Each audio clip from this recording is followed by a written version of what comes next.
Marcus Williams had always been the class clown. At 23, he still carried that same mischievous grin that had gotten him into trouble throughout school. His friends called him Mark the Spark because he could light up any room with his jokes and pranks.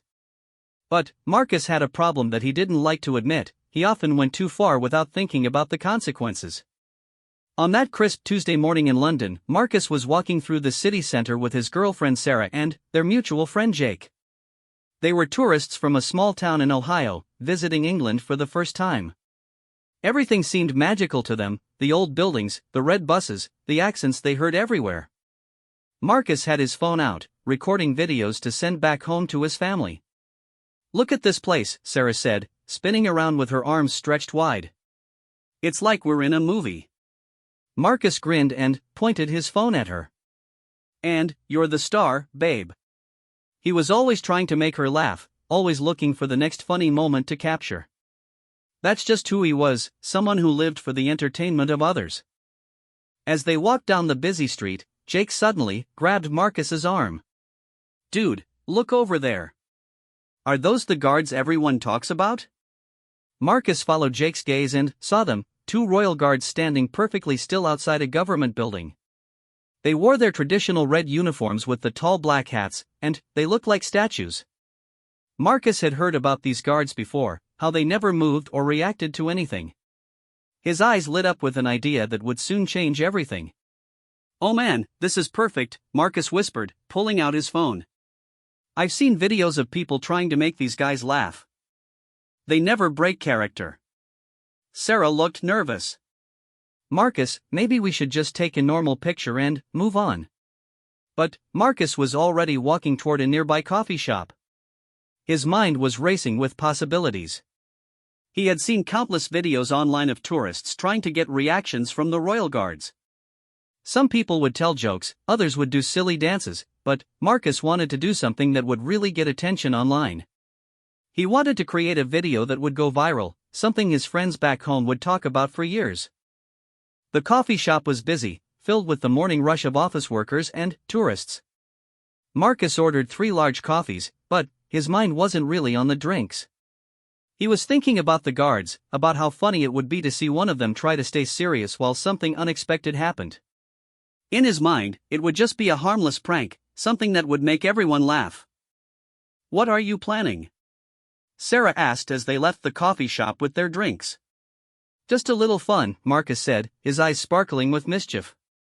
"Trust me, it'll be hilarious." As they walked back toward the guards, Marcus started recording with his phone. He had done this kind of thing before: pranks on his friends, funny videos for social media. But he had never done anything in a foreign country, especially not involving people who were working in such a serious job. The first guard stood completely motionless, staring straight ahead.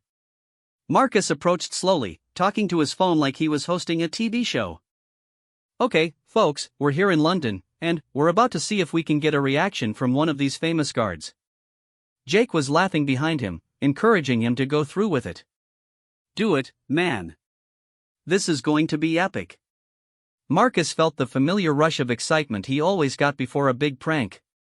He lived for these moments when everyone was watching, when he could be the center of attention and make people laugh. Back home, his pranks had made him popular. Teachers might have scolded him, but his classmates always thought he was the funniest guy around. He didn't think about the guard as a real person with feelings, a job, and responsibilities. In Marcus's mind, the guard was just a character, like someone in a movie or a video game. He didn't consider that this person had chosen to serve his country, that he took pride in his work, or that he had a family waiting for him at home. The guard's name was James Morrison, though Marcus would never know that. James had been serving as a royal guard for 3 years. He had joined the military because he believed in duty, honor, and protecting his country. Standing guard wasn't just a job for him, it was a sacred responsibility. He had trained for months to develop the discipline needed to remain perfectly still and alert, no matter what happened around him. James had seen many tourists over the years. Most were respectful, taking photos from a distance or simply admiring the tradition he represented. Some tried to make him laugh or react, but he had learned to tune out these distractions. His job was to protect the building behind him and to uphold centuries of military tradition.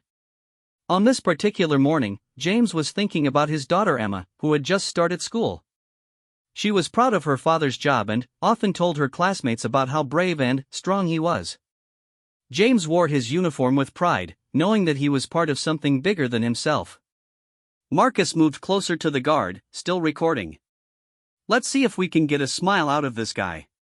He was speaking loudly, partly for the camera and partly because he was getting more excited about his plan. Several other tourists had stopped to watch, which only encouraged Marcus more. He loved having an audience, and he could already imagine how many likes and shares this video would get once he posted it online. "Watch this," Marcus said to his phone, holding up his cup of coffee. Sarah grabbed his arm one more time. "Marcus, please don't do anything stupid. These guards are working." But Marcus was already caught up in the moment. He had gone too far to back down now, especially with all these people watching. In his mind, he was just going to splash a little coffee, maybe on the guard's boots or something harmless. He thought it would be funny to see if the guard would finally react. What Marcus didn't understand was that the coffee in his cup was extremely hot. The barista had just made it, and steam was still rising from the surface. He also didn't realize how seriously these guards took their duty, or how his actions would be seen by the law. James noticed the young man approaching with the coffee cup, but he remained focused straight ahead. He had dealt with many attempts to distract him before. He was trained to ignore whatever happened around him, as long as it wasn't a real threat. But something about this tourist felt different. There was an energy about him that made James slightly more alert, though he didn't move a muscle. Marcus raised the coffee cup, grinning at his phone camera. "Here goes nothing, guys. This is going to be awesome." In that moment, several things happened that Marcus hadn't considered. A police officer who had been watching the area noticed the potential trouble. A security camera captured everything that was about to unfold. And James, despite his training to remain motionless, began to sense that something more serious than a typical tourist prank was about to happen. The other tourists who had been watching started to look uncomfortable. Some began to move away, sensing that this wasn't going to be the harmless fun that Marcus believed it would be. Jake, who had been encouraging Marcus, suddenly realized that his friend might be about to cross a serious line. "Hey man, maybe we should just..." But it was too late. Marcus had already committed to his plan. With his phone recording and a crowd watching, he felt like he had no choice but to follow through. He had built up the moment too much to back down now. Marcus pulled his arm back and threw the scalding hot coffee directly at James. The liquid hit the guard's face and chest, soaking into his uniform and causing immediate, intense pain. The coffee was so hot that James couldn't help but cry out and step backward, his hands instinctively moving to his face. For a moment, there was complete silence. Then, James let out a sound of pain that cut through Marcus like a knife. It wasn't the reaction Marcus had expected at all. This wasn't funny, this was horrible. The realization of what he had done hit Marcus like a physical blow. The guard wasn't laughing or even angry in a normal way. He was hurt, really hurt. Steam was rising from his uniform, and his face was red where the coffee had hit him. Sarah screamed and dropped her own coffee cup. Other tourists began backing away quickly, some already pulling out their phones to call for help. The police officer who had been watching started running toward them. Marcus stood frozen, still holding his phone, which was still recording. His mouth fell open as he watched James struggling with the pain of the burns. This wasn't what was supposed to happen. In all his pranks before, no one had ever been seriously hurt. "Oh God," Marcus whispered. "Oh no, oh no, oh no." James was trying to maintain his composure despite the pain, but the hot coffee had burned his face and neck. His eyes were watering, and he was struggling not to show how much it hurt. Even in this moment of agony, his training was telling him to stay strong, but the burns were too severe to ignore completely. Other guards who had been nearby came running to help their colleague. One immediately called for medical assistance while another started helping James remove his jacket to assess the damage to his skin. Marcus finally stopped recording, but it was far too late. The damage was done, and everything had been captured on video, not just by his phone, but by the security cameras and by several other tourists who had been recording the scene. "We need to get out of here," Jake said, grabbing Marcus's arm. "The police are coming." But Marcus couldn't move. He was staring at James, seeing for the first time that this wasn't just a character in a funny video. This was a real person who was now suffering because of Marcus's need to entertain people. The police officer reached them just as Marcus was starting to understand the true weight of what he had done. This wasn't going to be a funny story to tell back home. This was going to change everything. As the officer approached with a serious expression, Marcus felt his whole world beginning to crumble around him. The laughter had stopped, the cameras were still rolling, and a good man was hurt because Marcus had thought it would be funny to throw hot coffee at someone who was just doing his job. The tourist trip that was supposed to be the adventure of a lifetime had just become the biggest mistake Marcus had ever made. And this was only the beginning of the consequences he would face. The police officer, Constable David Chen, had been patrolling this area for 5 years. He had seen many tourists do foolish things, but nothing quite like this. As he reached the scene, he could immediately see that this was no ordinary prank gone wrong. The Royal Guard was clearly in pain, medical personnel were being called, and the young American tourist looked like he was about to be sick. "Step back, please," Constable Chen said firmly to Marcus. "You need to come with me right now." Marcus's hands were shaking as he looked between the officer and James, who was now being attended to by a medic who had arrived quickly on the scene. The reality of what had happened was sinking in deeper with every passing second. This wasn't a prank anymore, this was assault on a member of the Royal Guard. "I didn't mean to hurt him," Marcus said, his voice barely a whisper. I thought it would be funny." Sarah was crying now, holding onto Jake's arm as they watched their friend's life fall apart in real time. She had known Marcus for 3 years, and she had seen him do some crazy things, but never anything that actually hurt someone. She loved his playful spirit, but she had always worried that one day he would go too far. "Sir, I need you to put your phone away and place your hands behind your back," Constable Chen said. His voice was professional but firm. This was a serious incident, and he had to treat it as such. As the handcuffs clicked around his wrists, Marcus felt like he was in a nightmare. Just 20 minutes ago, he had been laughing with his friends, excited about exploring London. Now he was being arrested, and a good man was hurt because of his stupidity. The crowd that had gathered was much larger now. Some people were taking pictures and videos of Marcus being arrested. Others were trying to get a better look at James, who was being treated by the medical team. Marcus realized with horror that this was probably going to be all over social media within hours, but not in the way he had hoped. "Is he going to be okay?" Marcus asked the officer as they walked toward the police car. Constable Chen looked back at the guard, who was now sitting on a nearby bench while the medic examined his burns. "That depends on how severe the burns are. Coffee that hot can cause second-degree burns, especially on the face and neck." Marcus felt his stomach drop. Second-degree burns. He had done that to another human being because he wanted to make a funny video. The weight of his actions was crushing him. At the police station, Marcus was processed like any other criminal.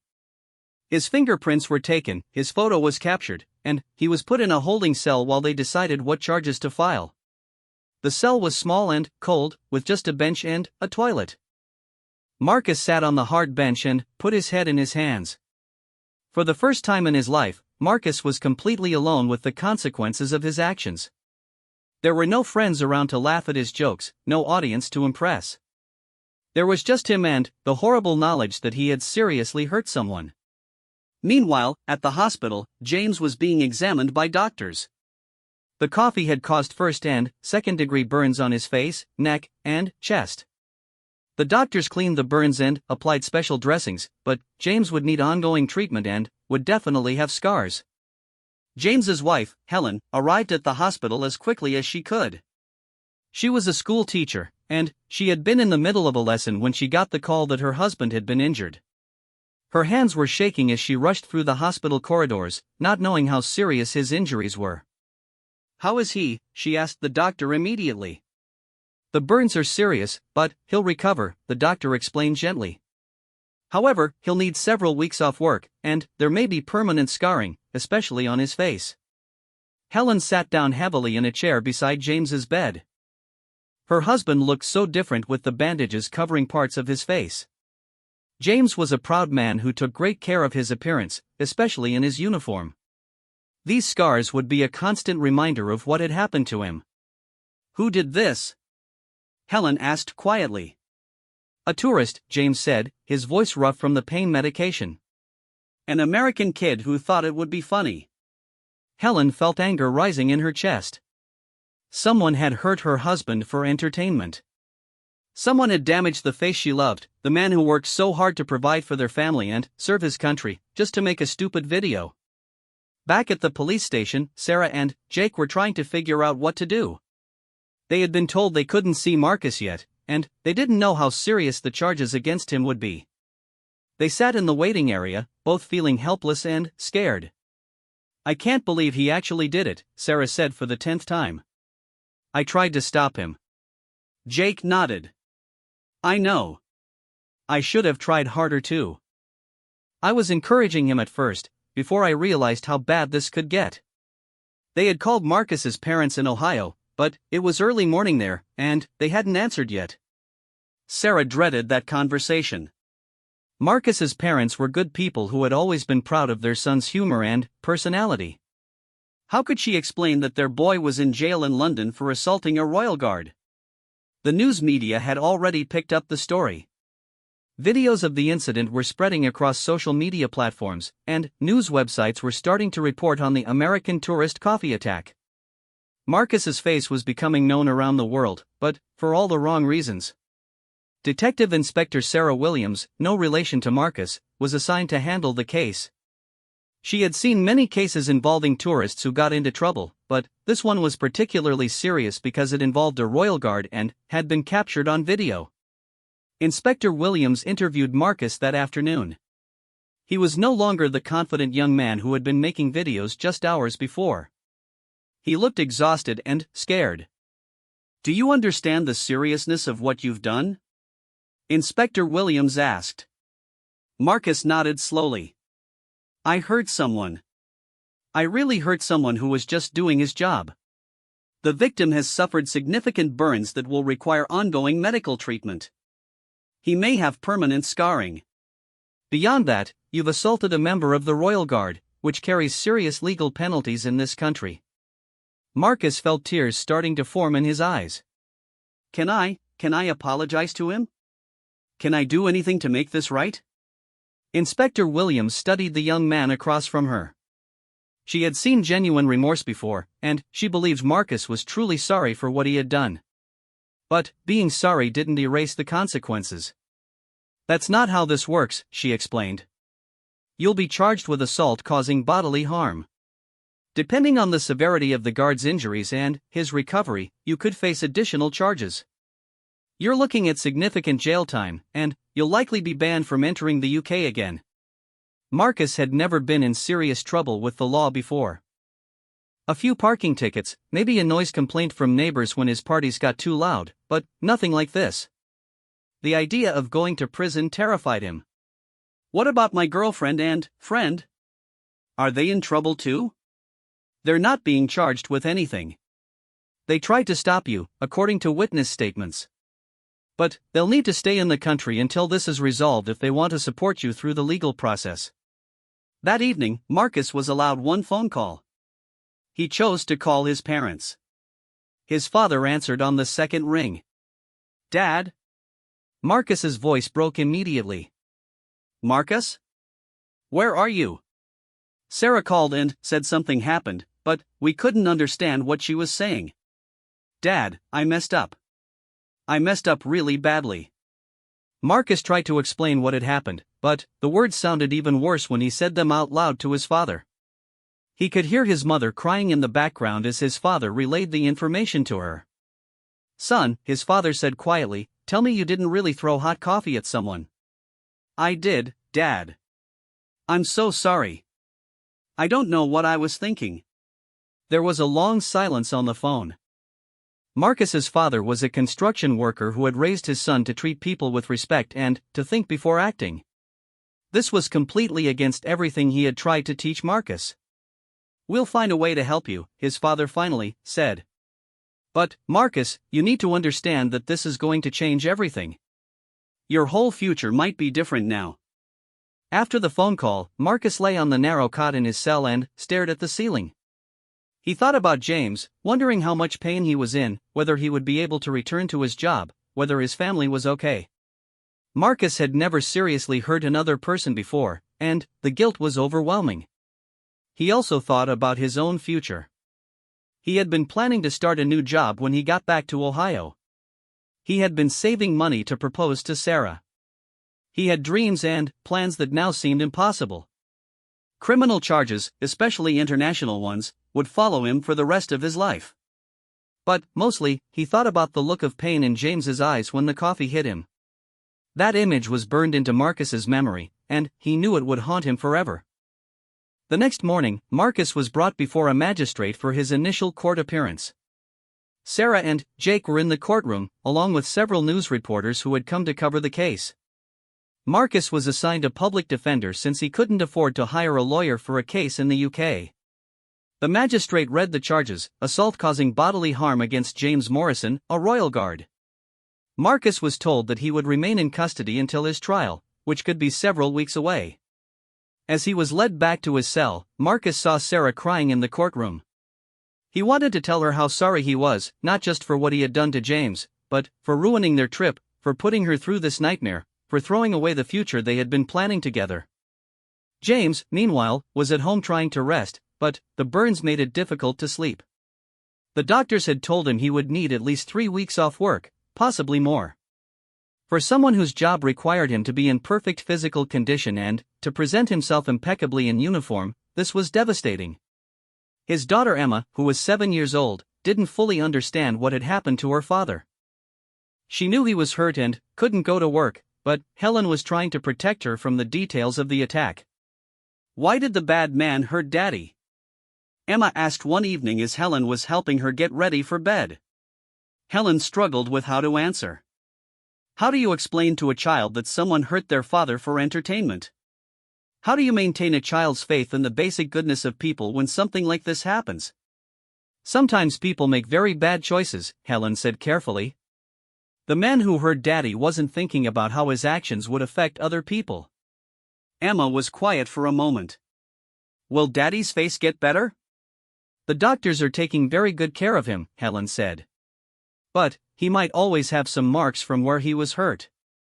That night, after Emma was asleep, Helen sat beside James's bed and looked at the bandages covering her husband's face. She thought about the young American sitting in jail, and she surprised herself by feeling a mixture of anger and pity. She was furious that he had hurt James, but she also recognized that he was probably suffering too, in his own way.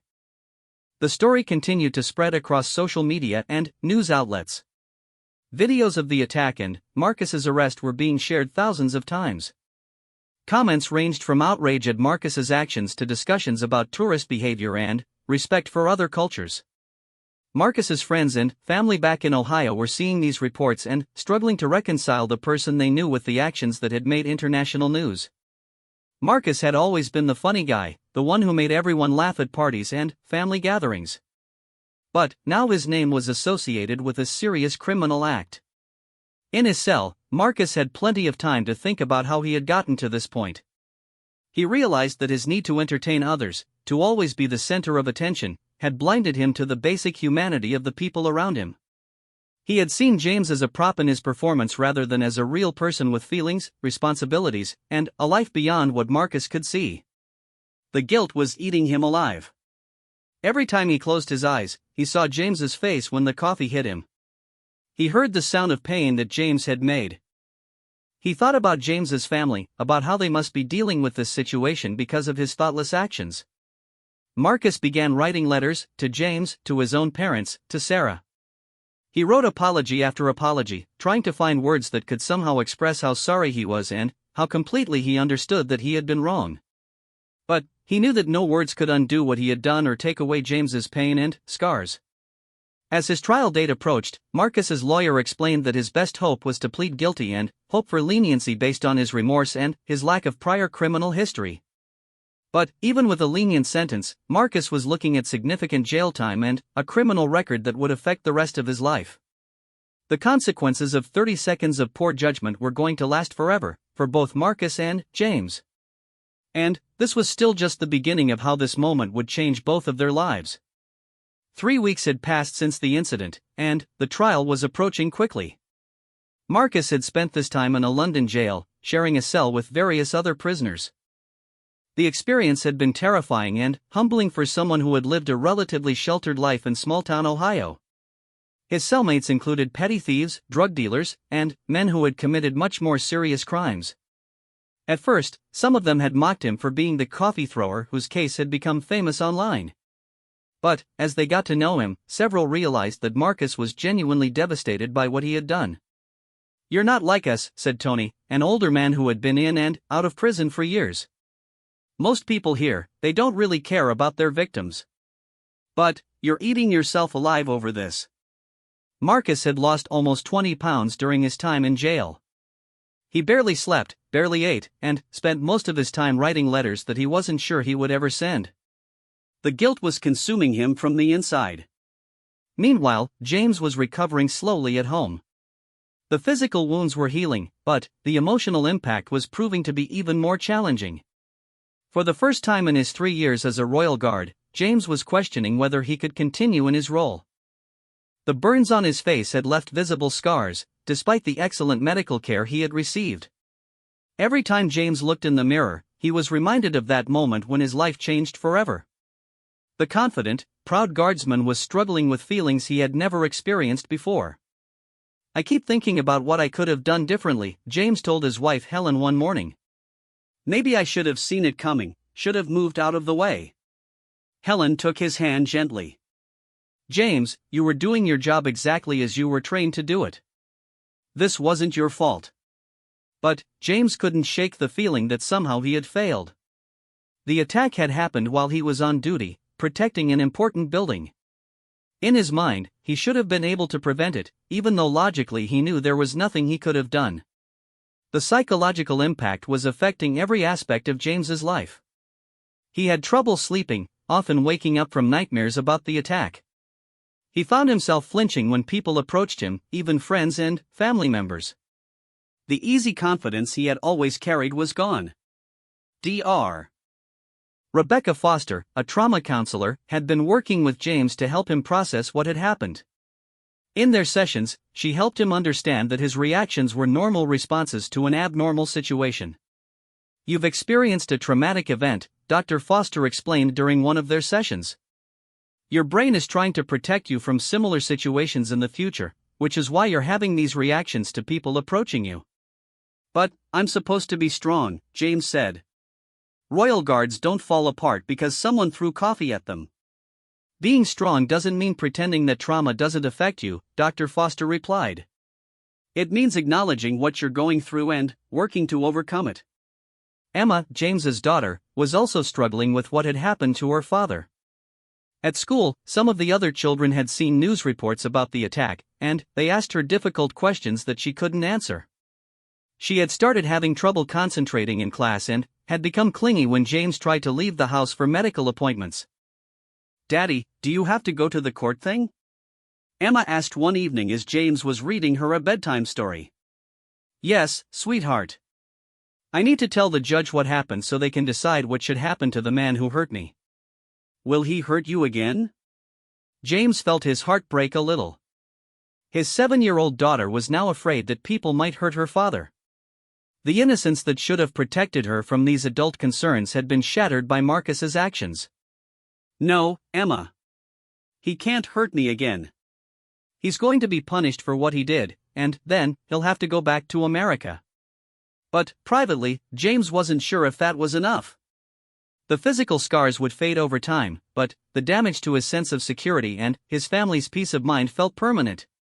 Sarah and Jake had remained in London to support Marcus through his trial, even though it meant missing work and spending money they didn't have.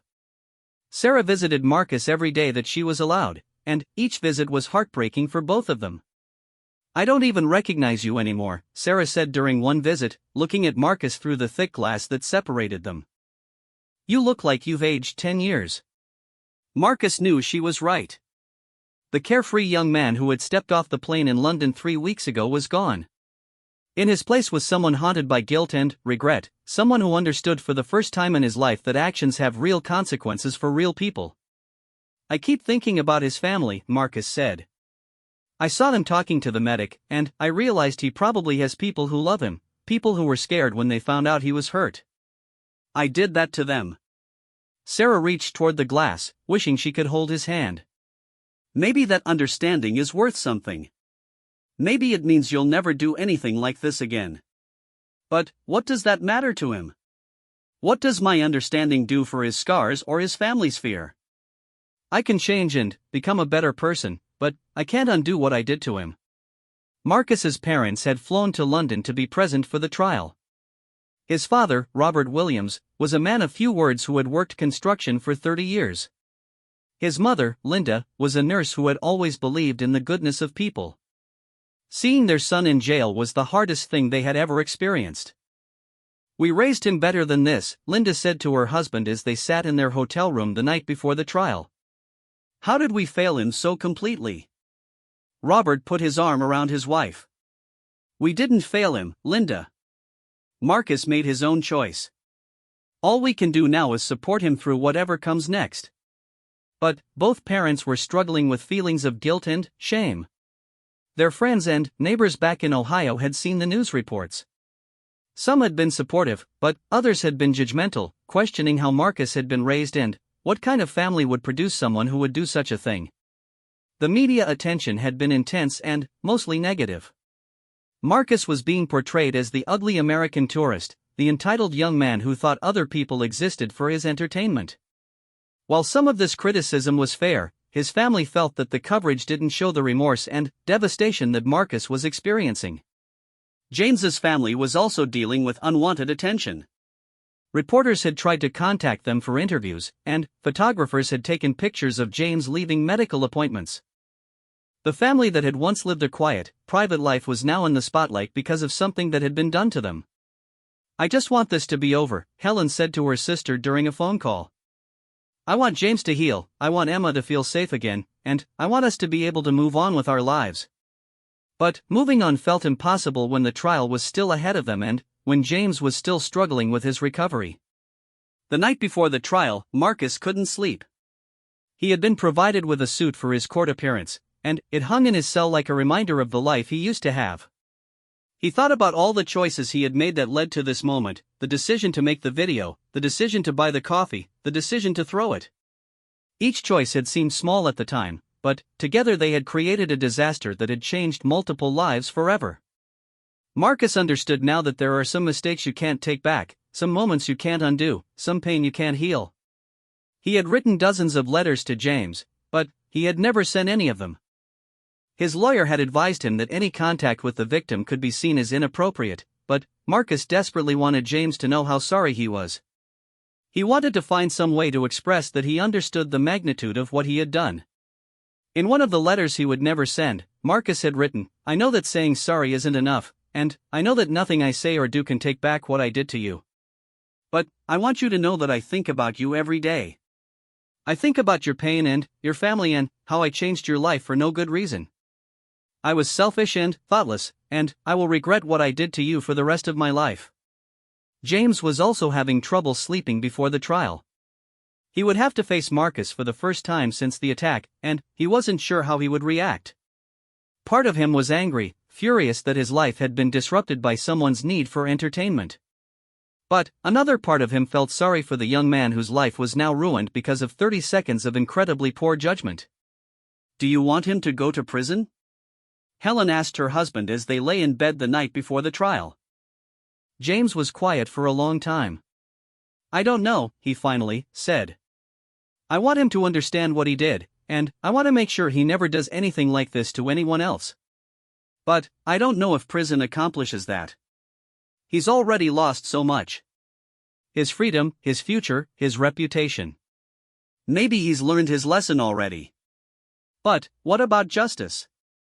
What about the fact that I'll have these scars forever, that Emma is now afraid of people hurting me, that our whole family has been traumatized by this?" These were questions without easy answers.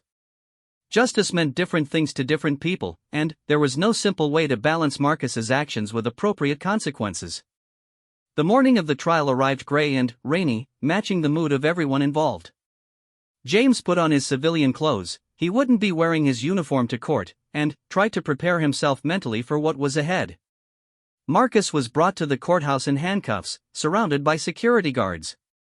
As they entered the building, he could see James and his family walking up the steps ahead of him. For a moment, Marcus caught sight of James's profile and could see the scars that were now a permanent part of his face. The guilt hit Marcus like a physical blow. Those scars were his fault. That family's pain was his responsibility. No matter what happened in court today, those facts would never change. Inside the courtroom, Marcus's family sat on one side while James's family sat on the other. The divide between them felt enormous, representing not just the physical space but the emotional chasm between the person who had caused harm and the person who had suffered it. Judge Patricia Hamilton had seen many cases during her 20 years on the bench, but she was particularly interested in this one. It involved questions of justice, rehabilitation, cultural sensitivity, and the consequences of social media culture. The decisions made today would affect not just Marcus and James, but would send a message about how society deals with actions that harm others for entertainment.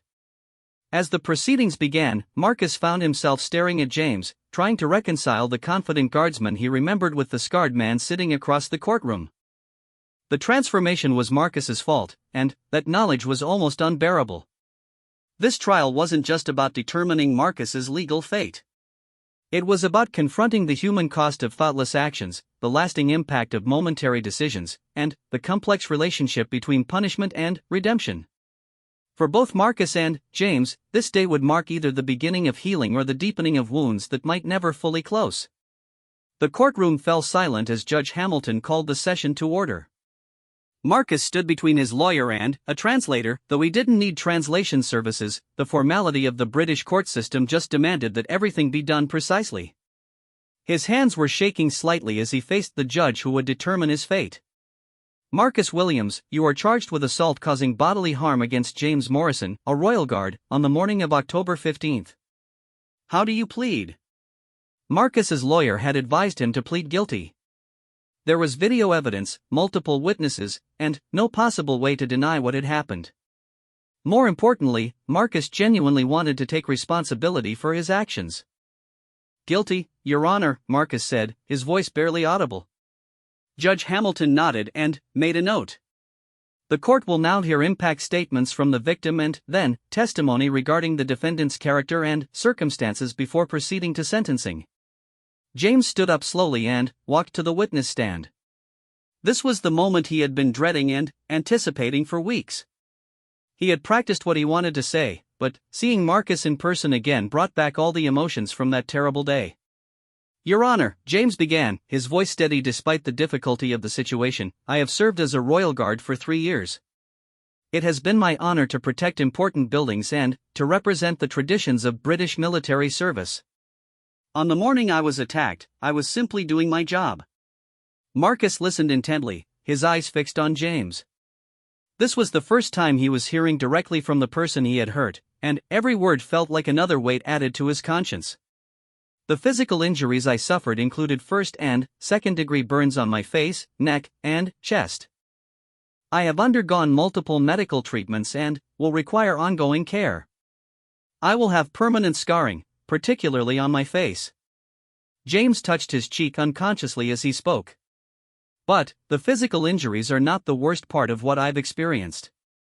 The attack has affected my ability to do my job, my relationship with my family, and my sense of security in the world. My 7-year-old daughter now fears that people might hurt me when I'm working. My wife has had to take time off work to help care for me. Our entire family has been traumatized by what Mr. Williams did for his entertainment. Marcus felt tears starting to form in his eyes. Hearing the full impact of his actions laid out so clearly was devastating. He had hurt not just James, but James's entire family. However, James continued, I want the court to know that I don't believe Mr. Williams intended to cause the level of harm that resulted. I think he was thoughtless and selfish, but I don't think he's evil. I've had time to think about this, and, while I can never excuse what he did, I recognize that he's a young man who made a terrible mistake. This unexpected compassion from his victim hit Marcus harder than anger would have. James was showing him a grace that Marcus didn't feel he deserved. I hope that whatever sentence the court imposes will help Mr. Williams understand the seriousness of his actions and ensure that he never does anything like this again. But I also hope that he'll have the opportunity to learn from this and become someone who contributes positively to society. When James finished his statement and returned to his seat, there was complete silence in the courtroom. His words had been powerful not because they were angry or vengeful, but because they showed such thoughtful consideration for everyone affected by the incident. Marcus's lawyer then called several character witnesses. His parents spoke about the son they had raised, describing a young man who had always been kind to others and who had never shown any signs of violence or cruelty. His former boss talked about Marcus as a reliable employee who was well liked by his colleagues. Sarah took the stand and spoke through tears about the Marcus she had fallen in love with, someone who made people laugh and who always tried to cheer people up when they were sad. She talked about how devastated he had been since the attack, how he had lost weight and couldn't sleep because of his guilt. "He's not the same person anymore," Sarah said. "What he did was wrong, and he knows that. But he's suffering terribly because of it. He's not someone who doesn't care about others, he cares too much now. He can barely function because of how much he regrets what he did." When it came time for Marcus to address the court himself, he stood up on shaking legs. This was his opportunity to speak directly to James, to the judge, and to everyone whose lives had been affected by his actions. "Your Honor, I want to say something to Mr. Morrison first, if I may." Judge Hamilton nodded, and Marcus turned to face James directly. "Mr. Morrison, I am so sorry for what I did to you. I know that saying sorry isn't enough, and I know that nothing I say can take back your pain or your scars or the fear I caused your family. I was selfish and thoughtless, and I treated you like you weren't a real person with feelings and a life and people who love you." Marcus's voice was breaking as he continued. "I've thought about you every day since it happened. I've thought about your pain and your family and how I changed your life forever for no good reason. I know you have every right to hate me, and I want you to know that I hate what I did too." He turned back to the judge. "Your Honor, I can't undo what I did, but I want to dedicate my life to making sure that something positive comes from this terrible situation. I want to work with organizations that promote understanding between cultures and respect for people who serve their countries. I want to speak to other young people about the consequences of thoughtless actions." Marcus paused, gathering his thoughts. "I know I have to be punished for what I did. I accept that. But I hope that someday I can prove that I've learned from this and that I can become someone who helps others instead of hurting them." Judge Hamilton had listened carefully to everything that had been said. She had seen many cases involving young people who had made terrible mistakes, and she had to balance the need for justice with the possibility of redemption. "Mr. Williams," she began, "you have committed a serious crime. You assaulted a man who was serving his country, and you caused him significant physical and emotional harm. Your actions were recorded and broadcast around the world, bringing shame not only to yourself but to your country." Marcus nodded, accepting every word. "However, I have also heard testimony about your character prior to this incident, and I have observed your genuine remorse throughout these proceedings. Mr. Morrison's compassionate statement has also influenced my thinking about appropriate consequences." The judge paused, looking between Marcus and James. "I sentence you to 18 months in prison, with the possibility of parole after 12 months if you complete anger management and cultural sensitivity programs. Additionally, you will be required to perform 500 hours of community service upon your release, and you will be banned from entering the United Kingdom for 10 years following your sentence." Marcus felt relief and disappointment at the same time. 18 months was less than the maximum sentence he could have received, but it still meant more than a year away from his family, his job, and his life. Furthermore, Judge Hamilton continued, "I am ordering that you write a formal letter of apology to Mr. Morrison, which will be delivered to him only if he chooses to receive it. This letter should not be a legal document or an attempt to reduce your culpability, but rather a sincere expression of your understanding of how your actions affected him and his family." As Marcus was led away to begin serving his sentence, he looked back at James one more time. Their eyes met across the courtroom, and Marcus saw something in James's expression that he hadn't expected, not forgiveness exactly, but perhaps the possibility of it someday. The months that followed were difficult for everyone involved. Marcus served his sentence in a British prison, where he participated in every program available to him. He completed anger management courses, cultural sensitivity training, and courses in conflict resolution. He read extensively about British history and military traditions, trying to understand the significance of what he had attacked. During his time in prison, Marcus received hundreds of letters from around the world. Some were hateful, calling him names and telling him he deserved much worse punishment. But others were from young people who said his story had made them think more carefully about their own actions and the potential consequences of thoughtless behavior. Marcus answered as many letters as he could, sharing his experience and encouraging others to learn from his mistake. Slowly, he began to see that perhaps some good could come from his terrible error in judgment. James returned to work after 3 months of recovery, though he was assigned to a different post initially while he rebuilt his confidence. The physical scars had healed as much as they ever would, but the emotional recovery took much longer. With Dr. Foster's help, James worked through his trauma and gradually regained his sense of security. Helen was amazed by her husband's strength and his ability to find compassion for Marcus even after everything he had been through.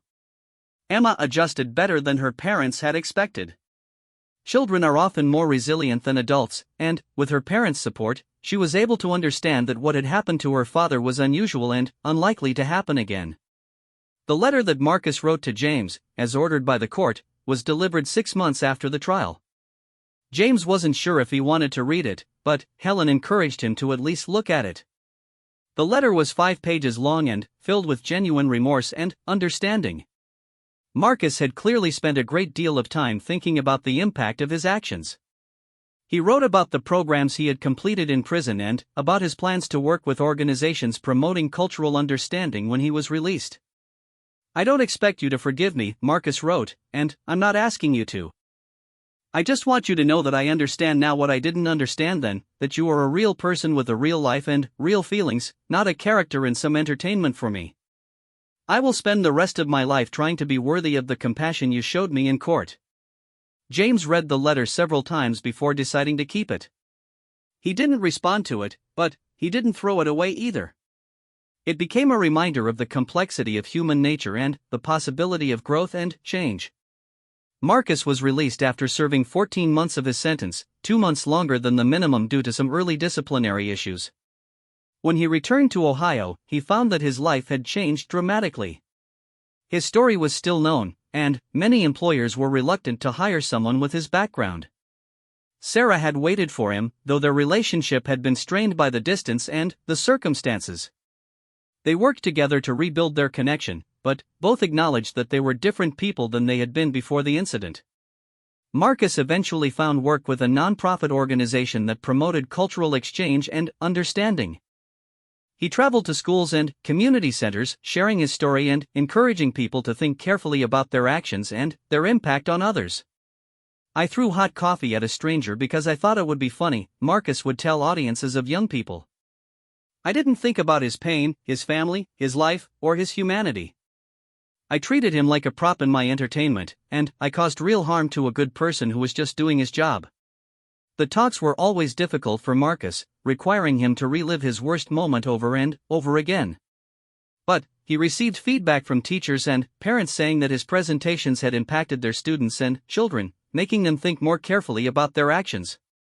5 years after the incident, Marcus received an unexpected letter. It was from James. "Mr. Williams," the letter began, "I hope this letter finds you well. I have heard about the work you are doing to educate young people about the consequences of thoughtless actions, and I wanted you to know that I respect what you are trying to accomplish." Marcus's hands shook as he read the letter. "I will always carry the scars from what you did to me, both physical and emotional. But I have also seen how you have tried to turn your mistake into something meaningful. I believe that you have genuinely learned from what happened, and I hope that your story will prevent other people from making similar mistakes." The letter concluded, "I do not forgive you because I think forgiveness is something that cannot be demanded or expected. But I do not hate you either. I hope that you continue to grow from this experience and that you find peace with yourself. James Morrison. Marcus cried when he finished reading the letter. It wasn't forgiveness, but it was something perhaps even more valuable, recognition that he had changed and that his efforts to make amends were meaningful. The incident that had lasted only 30 seconds continued to impact both men for the rest of their lives. For James, it was a reminder of the unpredictability of life and the importance of compassion even for those who wrong us. For Marcus, it became the defining moment that taught him about the weight of actions and the possibility of redemption through service to others. Neither man would ever be the same as they were before that terrible morning in London. But both found ways to grow from the experience, to become better than they had been, and to contribute something positive to a world that can be changed in an instant by thoughtless actions or by the conscious choice to do better.